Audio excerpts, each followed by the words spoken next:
Todos pensamos todo el tiempo, pero pensar mucho no es lo mismo que pensar bien.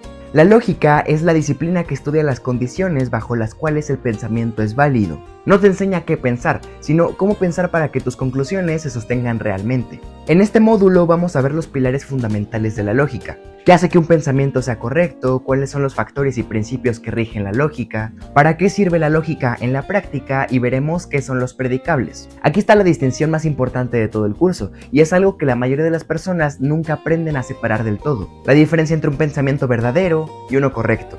Aunque pensemos que estas palabras puedan significar lo mismo, realmente no tienen muchas cosas en común. Un pensamiento verdadero se refiere a la relación entre lo que pienso con la realidad. Un pensamiento es verdadero cuando corresponde en la realidad a cómo son las cosas. Y un pensamiento correcto se refiere a la validez de la estructura del razonamiento. Un pensamiento es correcto cuando sigue las reglas del razonamiento lógico que veremos en un momento. Veamos algunos silogismos para explicarlo mejor.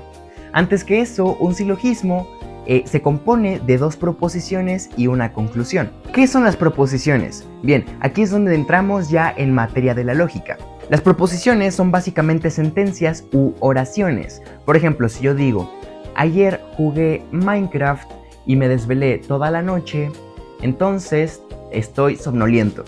Una proposición es cada frase que está dentro de esa oración. La proposición 1 sería ayer jugué Minecraft. Una proposición tiene que tener un sujeto y un predicado, o sea, una persona y un verbo que esté relacionada a ese sujeto, a esa persona, que indique qué es lo que está haciendo, lo que hizo o lo que hará.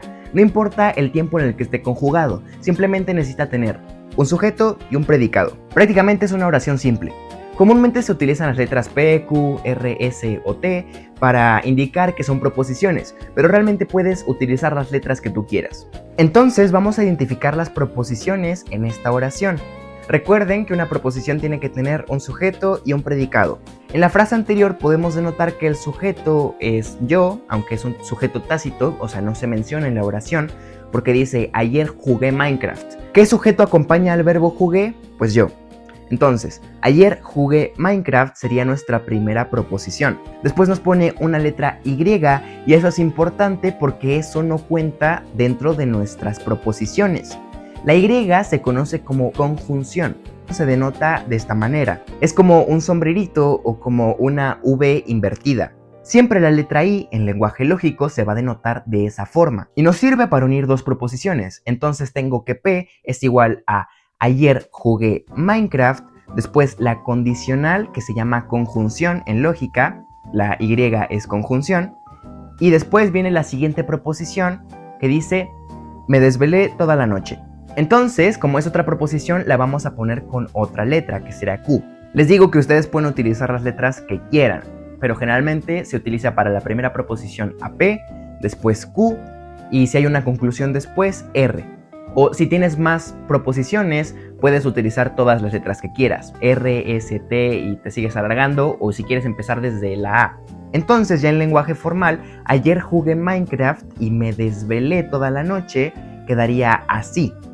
Entonces, cuando te piden hacer un silogismo con una oración o frase, tienes que identificar primero al sujeto y al predicado que acompaña al sujeto. Y eso lo vas a nombrar con una letra, como lo vimos anteriormente. Entonces ya tenemos la proposición 1, que es P, la proposición 2, que es Q, y nos falta la conclusión. Mayormente la conclusión en nuestra oración se va a anotar después de un entonces. O también te pueden poner por lo tanto. ¿Qué es una conclusión? Básicamente el resultado de la operación lógica de las proposiciones que ya vimos. Entonces tenemos P, conjunción Q, o sea P y Q, que eso en la frase sería ayer jugué Minecraft y me desvelé toda la noche. El entonces o por lo tanto, para denotar que ya es la conclusión, se pone de esta manera. Prácticamente es una flechita señalando hacia lo que va a venir después, que es la letra que determina a la conclusión. P y Q entonces,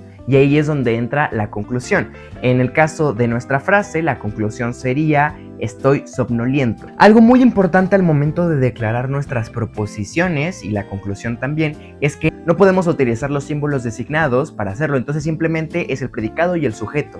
sin ninguna condicional, sin nada, porque eso después se expresa en lenguaje lógico o formal. Y entonces, regresando a lo del pensamiento correcto y el pensamiento verdadero, veamos un silogismo muy simple. Todos los reptiles son mamíferos, la serpiente es un reptil, por lo tanto, la serpiente es un mamífero. Y si nosotros después comprobamos esto con una tabla de verdad o con otro tipo de instrumentos o herramientas que vamos a ver después para comprobar si un argumento es verídico o falso, nos daremos cuenta que la construcción del silogismo es correcta. Es correcta, es válida, pero no es verdadera. ¿Por qué? Porque eso no es verdad. Los reptiles no son mamíferos y si la serpiente es un reptil, tampoco es mamífera. Y ahora veamos un ejemplo de un silogismo verdadero, pero que no es correcto. Los perros son animales. El gato es un animal, por lo tanto el gato es un perro. Si se dan cuenta, las primeras dos proposiciones son verdaderas. Todos los perros son animales y todos los gatos también son animales. Pero la conclusión no es correcta. Los gatos no son perros. Aquí es donde falla el silogismo. Entonces, lo ideal es tener un pensamiento correcto que a la vez sea verdadero, que el contenido corresponda a la realidad y que la forma del razonamiento sea válida. La lógica se encarga de la forma, la verdad material, la experiencia, la ciencia y la observación. Hay que comprender que ambas dimensiones son necesarias, pero son independientes una de la otra. Y confundirlas es uno de los errores más comunes del pensamiento. Para entender cómo funciona la lógica hay que conocer sus componentes esenciales. Llamemos factores a los elementos que intervienen y hacen posible a la lógica. Son tres grandes factores. Bueno, en realidad 4, pero el cuarto es producto de los otros 3. El sujeto cognoscente es el ente pensante, quien va a pensar en un objeto para producir el pensamiento. Y a ese objeto se le conoce como objeto cognoscible. Es todo aquello que se pretende conocer. Estos pueden ser tangibles o intangibles. Un ejemplo de algo tangible sería todo lo que observamos en nuestra realidad. Si nosotros no entendemos el funcionamiento de una máquina, eso sería algo tangible que podemos observar, tocar, con nuestros sentidos. Pero algo intangible sería un concepto abstracto como las matemáticas. Después está la operación de pensar o abstraer. Es lo que nosotros podemos entender del concepto en sí, el objeto. Esta habilidad o capacidad es privativa del ser humano. Los animales como tal no piensan, solo imaginan. Después está el pensamiento, que es el producto del acto de pensar, y la expresión, que es la manifestación del pensamiento de la manera que se te ocurra, verbal, escrita, a través de símbolos, de señas, con lenguaje corporal, como sea. En relación al sujeto, la lógica distingue 3 operaciones fundamentales del entendimiento. El primero es el concepto o término. Es una aprehensión simple de algo. Un concepto sería un árbol, la justicia, un triángulo, etc. El juicio o proposición es la negación o la afirmación de algo o alguien. Por ejemplo, si digo que un árbol es verde, ya le estoy afirmando que tiene un color que corresponde al árbol. Y el raciocinio o argumento es la cadena de juicios que llevan a cabo una conclusión. Todos los árboles son plantas, el roble es un árbol, por lo tanto el roble es una planta. Es lo que vimos anteriormente como silogismo. Estos 3 factores forman el tejido completo de la lógica. Cuando alguno falla, ya sea el concepto, el juicio o el argumento, el pensamiento se deteriora. Por eso, si queremos una conclusión verdadera, tenemos que partir de premisas que también lo son. Por último, vamos a ver los principios lógicos supremos. Los principios lógicos supremos son verdades tan fundamentales que no pueden entenderse o demostrarse a partir de otras. Digamos que es la máxima verdad universal que funciona para todos. Es el punto de partida de lo indiscutible. Son condiciones necesarias para que el pensamiento sea posible. El primero es el principio de identidad. Una cosa es lo que es, y siempre va a ser así. Si algo tiene una naturaleza determinada, esa naturaleza no puede negarse. Este principio es la base de toda definición y toda distinción. El segundo es el principio de no contradicción. Una cosa no puede ser y no ser al mismo tiempo bajo el mismo contexto. Si negamos este principio, el pensamiento se autodestruye. Es como decir que este cubo de Rubik es un cubo de Rubik y no lo es. Y sí es un cubo de Rubik, de hecho está muy padre. El tercero es el principio del tercero excluido. Entre ser y no ser no hay un término medio. Entre el yin y el yang no hay un matiz gris. Una proposición es verdadera o falsa. No existe que es verdadera a medias o falsa a medias. Esto nos obliga a tomar posiciones claras y a no refugiarnos en la ambigüedad.